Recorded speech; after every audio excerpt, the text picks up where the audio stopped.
Try to imagine never being able to feel joy. Imagine this complete numbness and lack of hope. Kind of hard to picture, isn't it? Well, sadly, this is a very real feeling for many people. This is depression. Now, while depression is talked about and widely known, it is still often very misunderstood. There's more to depression than just sadness and taking pills and going to therapy. It's a very intricate mental illness that we are still learning about every day. We are constantly doing studies and coming up with new theories to help better treat this serious illness that affects the lives of many. My name is Stephanie Lambertson, and I'll be talking to you today about depression. I have done extensive research on the subject, I have personal experience with this, and I'm just generally curious about this mental disorder. I'll be addressing what it is, what are the causes, and how do we treat it. Many people believe that depression is just prolonged sadness, and while this is true, that's not the whole picture. According to the National Institution of Mental Health, depression can display itself in a variety of symptoms. So if there's so many symptoms, then how are we supposed to clearly define it? Well, Webster's Dictionary defines depression as a serious medical condition in which a person feels very sad, hopeless, and unimportant, and is often unable to live a normal life. I think this sums up the symptoms and feelings pretty well. WebMD lists some of these symptoms. These can include fatigue, despair, lack of interest in activities, worthlessness, hopelessness, insomnia, and lack of concentration, and just general sadness. As someone who has gone through depression, I can say that these are all fairly accurate. However, these symptoms do vary from person to person, and so doctors have decided to kind of categorize these and follow the patterns that these symptoms do follow. So when you go in to get diagnosed with depression, they'll probably put you into one of these categories as to better be able to find effective treatment methods and effective ways of helping you. But describing depression can be really difficult. It's hard to get those feelings into words sometimes. So people have come up with analogies. The analogy that I like to use is that having depression is like falling down a rabbit hole and forgetting what the sky looks like. So if there's all these different symptoms, then how do we know what the cause is? The easy answer, we don't. While we have many theories of what causes depression, we don't have any clear facts.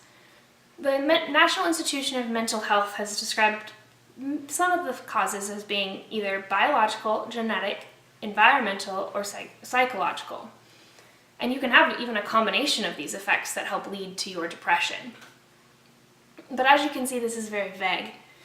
I mean, through the different studies, we have found that sometimes it is passed down genetically and sometimes it is because of a loss or a tragic accident. One of the more interesting studies they've done is that they found that people who tend to be depressed tend to have lower levels of serotonin in their brain. So obviously they give them more serotonin and it helps improve the depression. However, if you give someone who isn't depressed and has normal levels and you decrease their level, it doesn't make them depressed. So we don't clearly understand how serotonin affects the brain and how it adds to the depression. So if the symptoms vary and the cause of depression is unknown, then how are we supposed to treat it? Actually, there are many different treatments to help with depression. And see, the thing is too is that one method that helps one person might not necessarily help the other. But according to Help Guide, one of the most simplest and effective ways to treat depression is just through lifestyle changes. Exercising more and eating healthier, and hanging out with friends can greatly improve your depression. That's easier than it sounds though, because when you're depressed, you don't feel like doing anything. So it's really hard to motivate yourself to do these things. This is where therapy can help. Therapy is great because you can go and you can vent and you can rant to an unknown third party who's unbiased and doesn't know what's going on in your life. You just tell them what you want to tell them and they help you through whatever it is that you're going through. There are different types of therapy. These include cognitive behavioral, talk therapy, and psychotherapy, to name a few, as listed by WebMD. Talking to someone and building this firm foundation can greatly help to motivate you to do better. Many therapists will also recommend medication. However, medication is not recommended to be your only source of treatment. Some of the most common forms of medication, as listed by the National Institution of Mental Health, are Zoloft, Prozac, Lexapro, and Paxil.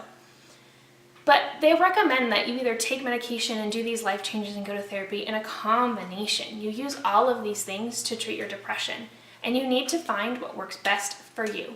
For me, treating my depression, what worked best was diving in the internet and using websites and making internet friends, along with taking medicine and going to therapy.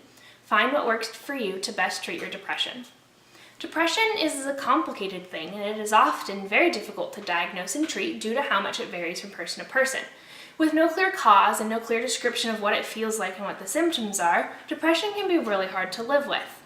But you have to find the methods that work best and figure out, why am I feeling depressed? Working with a therapist and making these lifestyle changes can greatly help you improve your living.